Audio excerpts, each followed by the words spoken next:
आप देख रहे हैं जनहित संदेश। मैं बी कुमार आप सभी का स्वागत करता हूं। साथियों, अभी मौजूद हूं पटना में। पटना के बौद्ध विहार में अभी संघमित्रा जी मिल गई हैं। इनसे सीधा बातचीत करते हैं और ये जानने का प्रयास करते हैं कि ये लोग जो है लगातार बौद्ध टेम्पल के आंदोलन को बिहार में करके और सरकार से लगातार मांग कर रहे हैं कि वहाँ पे जो भी मनुवादी ब्राह्मण लोग जो इनके बौद्ध टेम्पल को कब्जा किया हुआ है वो लोग छोड़ करके हट जाए और जो बौद्ध टेम्पल है वो बौद्धों को सौंपा जाए। आइए हम सीधा इनसे बातचीत करते हैं और जानने का प्रयास करते हैं। क्या कहिएगा मैम? नमो बुद्धाय, जय भीम। और आप लोग का बहुत धन्यवाद जो हमें मौका दे रहे हैं। मैं ये कहना चाहती हूँ कि जो ईसाइयों का जो टेम्पल है उसमें पूरी कमेटी है ईसाई धर्म वाले, मुस्लिम का है उसमें पूरी कमेटी है मुस्लिम वाले, और सिख वाले हैं उसमें पूरे कमेटी में है लोग सिख वाले। तो हम बौद्ध वाले भी इतना है कि अपना कमेटी चला सकते हैं। फिर वहाँ ब्राह्मणों की क्या जरूरत है? वो कहते हैं बौद्ध को मानते नहीं हैं, वो कहते नहीं है, तो फिर वहाँ क्यों बैठे हैं? उन्हें अपने मंदिरों में जाना चाहिए। जब वो अगर कहते हैं कि हम बौद्ध धर्म को भी मानते हैं, उस कमेटी में रहेंगे, तो हम लोग को भी बड़ा बड़ा टेम्पलों में रखना चाहिए, बौद्धों को भी हमें कमेटी में रखना चाहिए। हमें भी कमेटी में रखें, हम भी उनकी कमेटी में रहेंगे, क्यों नहीं रहेंगे? अगर वो अपने कमेटी में नहीं रखते हैं तो हम यही सरकार से मांग कर रहे हैं कि हमारी भी कमेटी को वो लोग छोड़ें और अपने जहाँ पर है वो अपने जगह पर जाएं और हम लोग अपना कमेटी चला सकते हैं। और जैसे बात है कि हम लोग को जब संविधान लागू हुआ 1950 में, तो यही बात हुई कि जो उसके पीछे की एक्ट जितने भी हैं, जितने भी नियम कानून है, जैसा भी है लिखित, सब हट जाएगा। तो फिर 1949 ये लोग किस तरह से रखे हुए हैं आज तक, और सरकार इस पर मौन क्यों है? जब इतनी बवाल हो रही है तो भी सरकार सुन क्यों नहीं रही है? क्योंकि हमारा संविधान लागू हुआ 1950 में, उस समय कहा गया, तो 1949 का एक्ट तो खत्म हो जाना चाहिए था। और इसे खत्म करने में बहुत बड़ी बात भी नहीं, जब 370 को खत्म कर दिया गया तो ये तो इजी में खत्म हो सकता है, क्योंकि 1949 की बात है, 50 की तो बात है नहीं।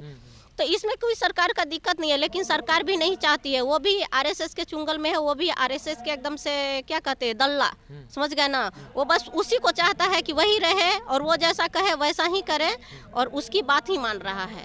ये बुद्धिज्म को यहाँ बढ़ते देखना ही नहीं चाहता है। लेकिन अब बुद्धिज्म के लोग भी, बहुजन लोग जाग गए हैं, भीम वाले जाग गए हैं। और ये हमारा आज जो भी हम बोल रहे हैं वो हमारे बाबा साहेब का देन है। और बाबा साहेब के लोग भी जाग गए हैं, सारे लोग जाग गए हैं, महिला भी बहुत जाग गई है। अगले बार जो 17 सितंबर का प्रोग्राम हुआ था, महिला के साथ हमने आया था जी।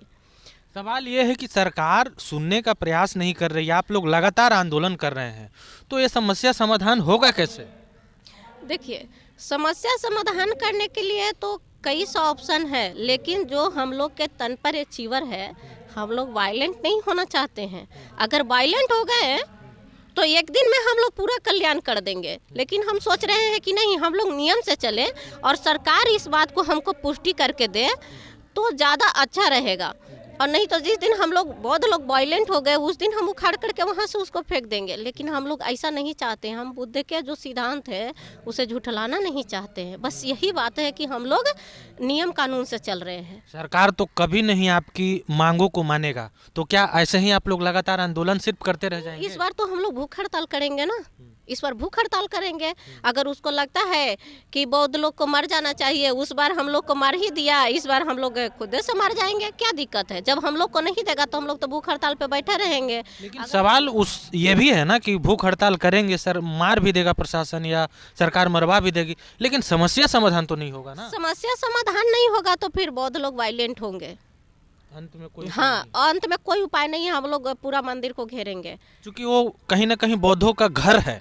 और बौद्धों का घर को अगर ब्राह्मण लोग कब्जा करेंगे तो जाहिर सी बात है कि उनको हम लोग वायलेंट होंगे ही। अगर सरकार नहीं सुनेगी तो अभी तो धरना प्रदर्शन की बात किए हैं, फिर वो भी बात होगा।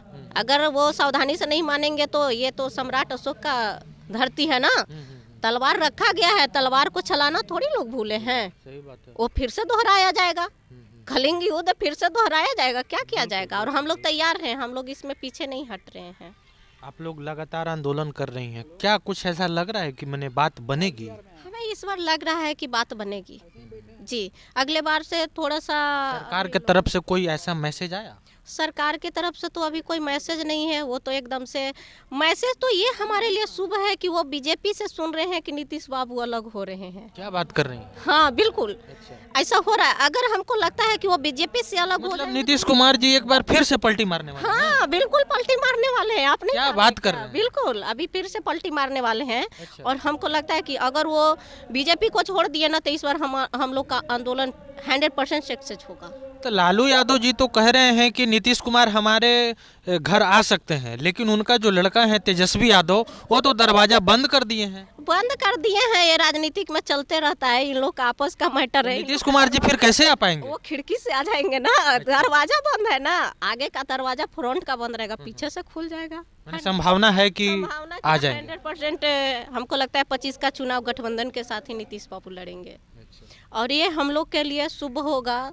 जो गठबंधन के साथ आएंगे तो हम लोग को न्याय मिलेगा, 100% हमको विश्वास है। और ऐसा नीतीश कुमार जी जब इंडिया गठबंधन की तरफ आएंगे तो आपको न्याय मिलेगा, मिलेगा। और अगर वो इंडिया साइड में है तो न्याय नहीं मिलेगा, क्योंकि उनका जो कब्जा है वो कहीं ना कहीं बीजेपी वाले या संघ का या आरएसएस का दबदबा ज़्यादातर रहता है, जिसके वजह से जो है वो भी खुल के काम नहीं कर पाते हैं। साफ तौर पे आपका यही कहना है? यही कहना है कि वो जब तक बीजेपी के साथ हैं वो किसी दबाव में वो हम लोग का न्याय नहीं दे पा रहे हैं। लेकिन उन्हें भी पता है कि हम लोग के साथ गलत हो रहा है, लेकिन क्या करें, वो किसी के अंदर में है। बात ये है, वो भी पता नहीं किस वजह से डर रहे हैं।